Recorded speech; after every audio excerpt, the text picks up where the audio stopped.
अस्सलाम वालेकुम। हाँ जी, मेरा नाम उसामा गुल सत्ती है और मैं पेशे के एतबार से क्लिनिकल साइकोलॉजिस्ट हूँ। आज इस टॉपिक पे मैं आपसे बात करना चाह रहा हूँ, वो है स्लीप पैटर्न्स या sleep disturbance in autism spectrum disorder.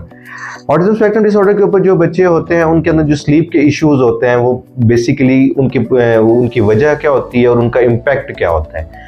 Autism spectrum disorder या किसी भी न्यूरो डेवलपमेंटल डिसऑर्डर की अगर हम बात करें, वो कंडीशन होती है, वो एक पैटर्नाइज्ड एलिमेंट के ऊपर चल रहे होते हैं। उनकी डेली फंक्शनिंग जो होती है एक पैटर्न के ऊपर होती है। मुख्तलिफ किस्म के पैटर्न उन्होंने एनवायरमेंटल एसोसिएशंस के साथ अडेप्ट किए हुए होते हैं। जब किसी भी हवाले से इनमें डिस्टॉर्शन आती है तो उसका इम्पैक्ट उनकी साइकोलॉजिकल हेल्थ के ऊपर आता है, उनकी डेली फंक्शनिंग के ऊपर आता है।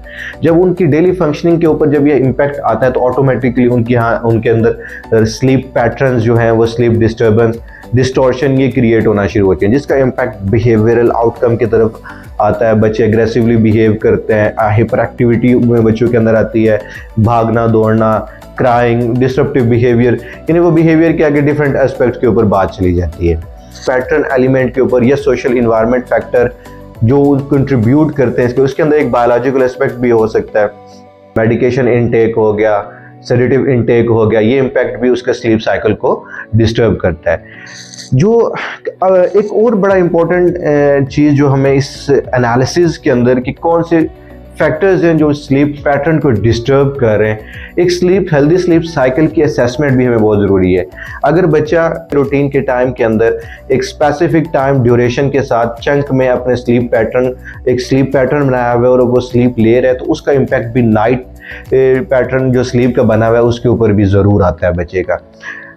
किन चीज़ों की हमें एहतियात करनी चाहिए जिससे एक स्लीप पैटर्न बच्चे का डेवलप होता है? सबसे पहले स्केजुलाइजेशन, बच्चे के होल डे की स्केड्यूल होना चाहिए, उसकी डेली लाइफ एक्टिविटी एक स्ट्रक्चर्ड वे में होनी चाहिए। उसके बाद जब हम बात करते हैं नाइट बेड टाइम की, जिसके बाद एक इफेक्टिव स्लीप पैटर्न डेवलप होना चाहिए, उसकी क्या प्री रिक्विजिट्स होनी चाहिए?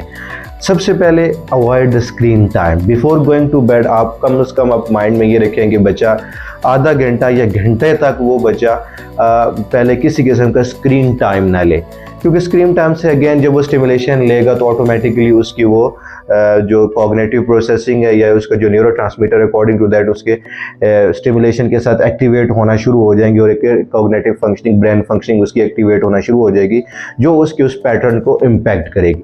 दूसरी जो एक बहुत बड़ी चीज़ जिसको हम कंसिडरेबल करने वाली चीज़ है वो है स्नैक्स। बेड टाइम की जो टी हो गई या इस तरह की जो चीज़ें हैं इनसे थोरली अवॉइड करें, क्योंकि ये अगेन एक जब इम्यून सिस्टम में जब एक एक्सटर्नल स्टिमुलेशन इन्वॉल्व होती है बॉडी के अंदर तो कोई ना कोई उसके अंदर ज़रूर इम्पैक्ट देती है। इन्वायरमेंट जो स्ट्रक्चरिंग है ये बड़ा इंपॉर्टेंट फैक्टर है। ये एक सोशल प्रेशर एक इंसर्ट करेगा बच्चे के ऊपर जो उसको एक्टिवेट करेगा उसका स्लीप पैटर्न के हवाले से। तो ये एक और इम्पॉर्टेंट फैक्टर है जो हमें माइंड में रखना है। अगर बच्चा या कोई भी, ये न सिर्फ बच्चे बल्कि ये जो मैं अभी बातें कर रहा हूँ ये वो तमाम तर चीज़ें जो मैंने अभी बताई हैं, ये न सिर्फ बच्चे के ऊपर अप्लीकेबल होते हैं, बच्चे हम अडल्ट के ऊपर भी अप्लीकेबल होती हैं एक स्लीप पैटर्न को बनाने के लिए। तो थर्डली जो बड़ा इंपॉर्टेंट, अगर आप एक स्पेसिफिक टाइम के लिए बच्चा अगर बेड टाइम के ऊपर है, उस दौरान अगर वो नहीं सो पा रहा तो उस दौरान आप कंटिन्यूसली उसको बेड के ऊपर ना रखें। फॉर एग्जांपल अगर बच्चा आधे घंटे या घंटे के लिए तक बेड तक मौजूद है लेकिन वो स्लीप के लिए नहीं जा रहा, सो नहीं पा रहा, तो स्टिल और कंटिन्यूसली अगर आप उस बेड पे रखेंगे तो उसका जागना बेड के टाइम के ऊपर ये एक एसोसिएशन बिल्ड हो जाएगी उसके हिसाब से।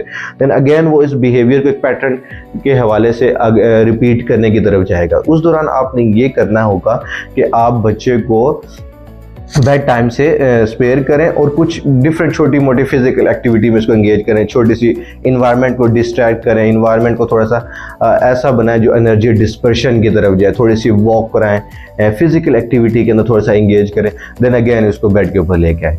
ये वो तमाम तर चीज़ें हैं जिन्हें अगर हम ख्याल में रखेंगे तो ऑटोमेटिकली जो है बच्चे का स्लीप पैटर्न बेहतर होगा। Thank you so much.